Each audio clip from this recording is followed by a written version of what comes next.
This is a special day for me.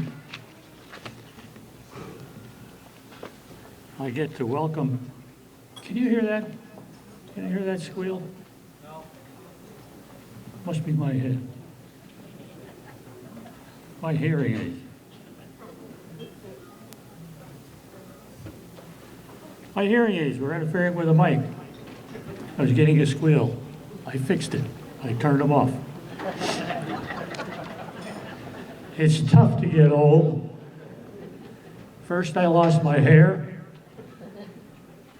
then I had to get glasses, and now I've got hearing aids. Golly, what's next? Reminds me of this fellow who was sure his wife was going deaf. She was in the kitchen slaving over the stove making supper. He walks into the kitchen and standing behind her, maybe 30 feet behind her. He says, "What's for supper?" No answer. So he moves a little closer. Now he's 20 feet behind her. "What's for supper?" Still no answer. So he walks a little closer, and now he's 10 feet behind her, and he says, "What's for supper?" And she turns around with her hands on her hips and a really irritated look on her face. She says, for the third time, "Meatloaf."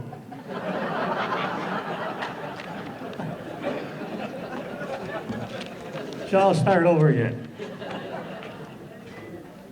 First of all, I'd like to congratulate all the inductees this year. And now it's a happy day, a special day for me. I have the privilege of introducing my friend Skip Matczak. His list of accomplishments is impressive, but we're going to just talk about racing credits. He has fielded cars, midgets, sprint cars, Silver Crown cars, and super modifieds. He's won 3 championships at Oswego, New York, in a super modified. Oswego, folks. Oswego was like the World Series of supers. And he did it in cars that he and Mike Hamilton built from the ground up. Chassis and motors and everything. Mike has worked with Skip for a long time, maybe 45 years or so. They are both soft-spoken and both just a little bit deaf. Because of that, they work really great together. Skip plays the piano and a lot of other musical instruments. His company Seals It makes products such as seals and grommets used by NASCAR and many others in the motorsports industry. I think he once told me that every cup car uses at least one of his products. When speaking of folks that have driven for Skip, it's like the who's who of auto racing. There's about 70 that he remembered, just to name a few. Gene Burgeon, Buddy Krebs, they each drove that car that's on display out there, that sprint car, for Skip. There's Richie Evans, Fats Caruso, Bentley Warren, Hank Stevens, Jimmy Martell. He's the one that restored that car that's out there. Billy Schultz, Johnny Coy, and here's one, Dick Bergeron. And the list continues. Greg Weld, P.J. Jones, J.J. Yaley, Johnny Heidenreich, Jeff Horn, Jimmy McGuire, Sammy Swindell, Brent Hearn, and of course this past year, Joe Krawick won the Quad 4 Midget Championship at Whip City in Skip's car. The list of tracks that Skip has fielded cars at is lengthy. 84 that he counted, from coast to coast and from Florida to Canada. I won't read them all, but here's a few. Stafford, Thompson, Malta, Fonda, Seekonk, Whip City, Lee Speedway, Star Speedway, Monadnock, Claremont, Beach Ridge, Oxford Plains, Westboro, Williams Grove, Flemington, Lebanon Valley, Reading, Terre Haute, Indiana, Winchester, Indiana, Eldora, Ohio, New Bremen, Ohio, IRP, Raceway Park, the Indiana State Fairgrounds, DuQuoin and Springfield, Illinois, Manzanita and Phoenix, and Sacramento. And that's just a few. He's also the originator of the Thursday night supper. He's the perfect role model or ambassador for the sport of auto racing. Derived from his many accomplishments, one of the things he enjoys is what he calls giving back. I guess you could call it pay it forward. He will show up at a school or community college, sometimes with a race car in tow, and explain the importance of math and science and English, and just how the importance of these subjects can relate to race cars. Oh yeah. I've known Skip for probably 45 years or so, and just this past year, he finally let me drive one of his race cars. I'm honored to welcome him, and NEAR is proud to have him in their Hall of Fame. Ladies and gentlemen, my friend Skip Matczak. Of course, anybody who stands at this podium is truly humbled by being picked by their peers and their friends to participate in what is the greatest sport that could be. Racing is the best thing that ever happened to me. I come from a golfing family. I was playing the accordion in a polka band. I was probably 17 years old in New Britain. I shouldn't have been there. It was a rough, tough bar, and some of the older women, they had to be 21 or 22. Oh my golly. I saw a midget early in my time, and I was taken back. My dad owned a machine shop, and I saw the aluminum brakes, the fine finishes, the way the panels fit, and I was really taken to it. But we started going up to Riverside and watching the cars. We enjoyed it. Sam Pearl, uncle of Jerry Pearl, great uncle of Jeff Pearl, had a car with Danny DeVoe. We got involved a little bit. Because my dad had a machine shop, I could machine parts. In fact, I was serving an apprenticeship that I was able to weld aluminum. And the rear ends of the time were pretty fragile, and I had a little business going of fixing, repairing, welding, remachining rear ends. And here comes Buddy Krebs, my hero, into the shop one day asking me to help. And the car he's asking me to help with is the red Crown 7 that's sitting outside that lovingly was just restored by Jim Martell. When I saw that car, love at first sight. I'm a Chrysler Products guy. It's got a Dodge Hemi. Oh my golly. Gene Bergen drove the car to Wins just as it's sitting out there. That's the original paint job. All the equipment is the same. Jimmy refreshened it. Imagine racing against coupes, bombers, late models, modifieds, cut downs with that car, no cage, no roll bar, seat belts that are about 2 inches wide, World War II vintage. Quite a deal. And I understand Gene is having a tough time, so in your prayers tonight, do please say a little for him. I was going to start out with saying greetings. Thank you, ladies and gentlemen, fellow inductees, members of NEAR. So I guess that's where we're going. If you look at your program on page 39, there's a picture of that Crown 7 with Jimmy and I, taken by Dick Bergeron, who labeled it Two Old Friends. Couldn't be more correct. Jimmy drove my race car in 1970 or 71, so that makes our relationship about 40 years. His wife, Barbara, really was a good girl when Lois and I went to visit the Polish picnic that she was heading up. And she and her sisters did so much. More on that later. The caption says, "Thanks to my friends along the way." And truly, you are my friends. You are my family. Lois and I didn't have any children. Most of you remember Lois, beautiful girl, loved racing, oh golly. During an interview, she made mention that the race cars were like her children. Well, the announcer said, that can't be true. Hey, look, she said, the labor pains have been phenomenal. That was Lois.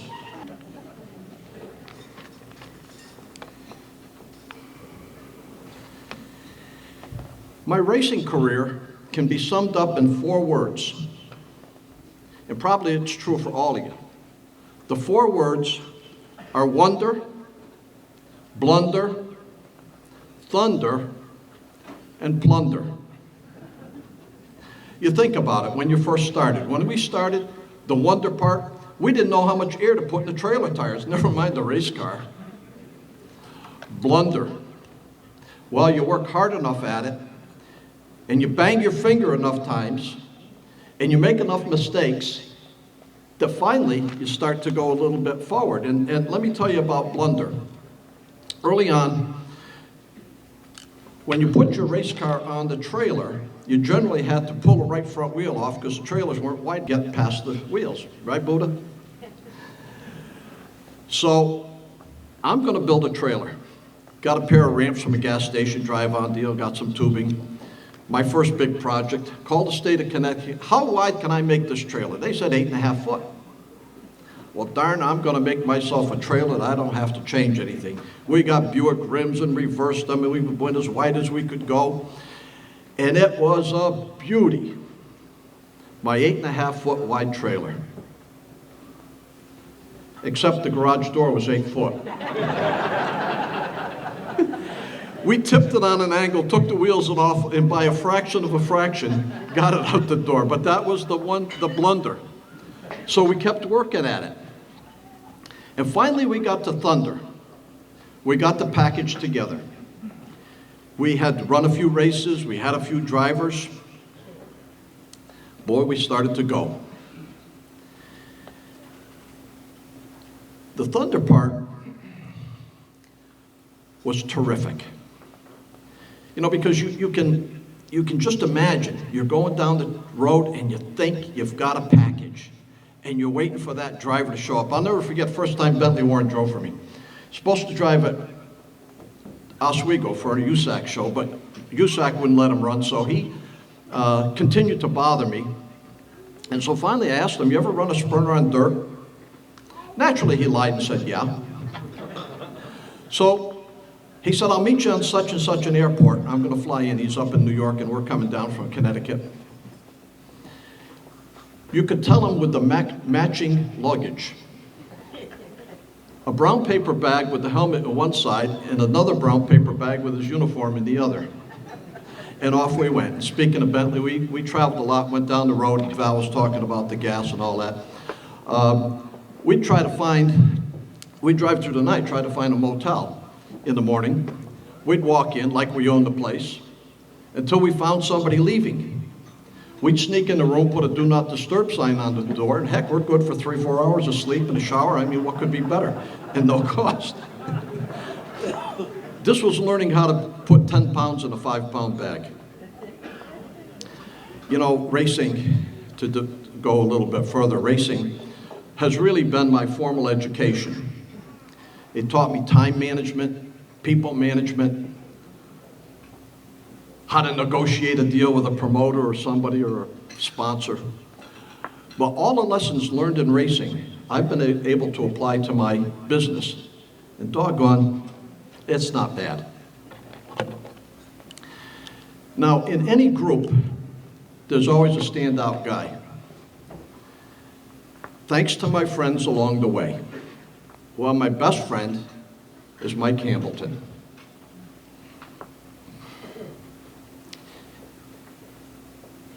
Mike is the mechanic that every one of you drivers wish you had on your team. Any driver, when asked, would you like a spare motor or a great mechanic? You're just going to say great mechanic. And that's what Mike is. Now, Mike, if you and Donna would please stand up, because Donna has stood by him in all of our antics. Come on, stand up.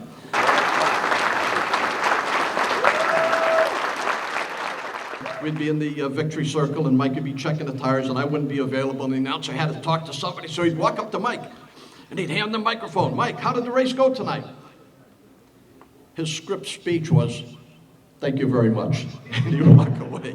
He was not a man of a lot of words, but he certainly did a great job. And Mike, from the bottom of my heart, I hope we get another 35 years together.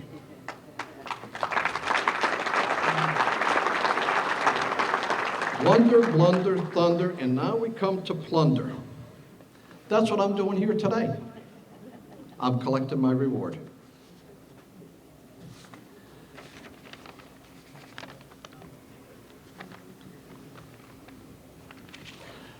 When Mike and Donna got married, I was best man.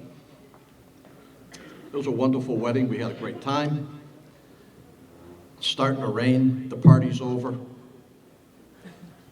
Somebody's got to put the gifts in the food, put it away. Well, I said to Mike as we walked through the rain out to the vehicle to put the stuff away, I said, this is just like racing. We win a race, everybody's hooting and hollering, having a great time, and you and I are loading the car. Nothing's changed.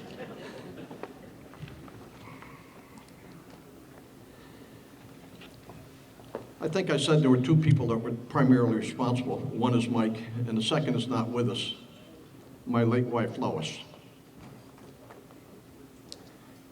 I lost Lois to cancer 2008.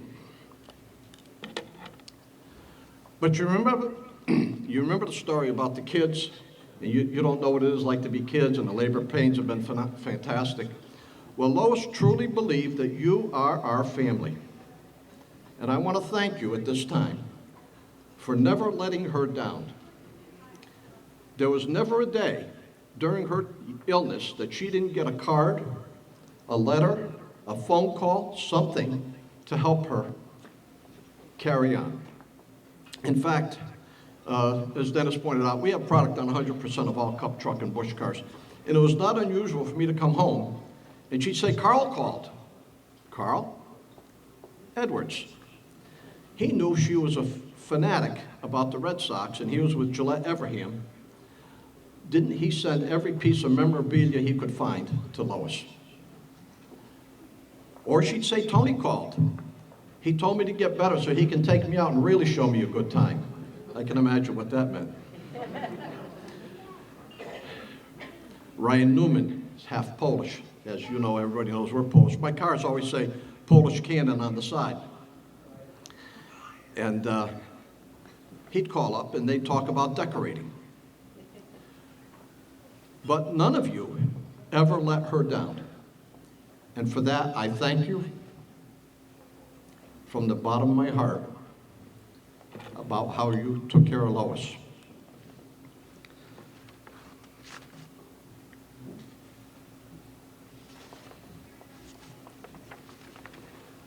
As I leave the podium, I know you're going to clap, which is the proper thing to do. But I'm going to ask you one more favor.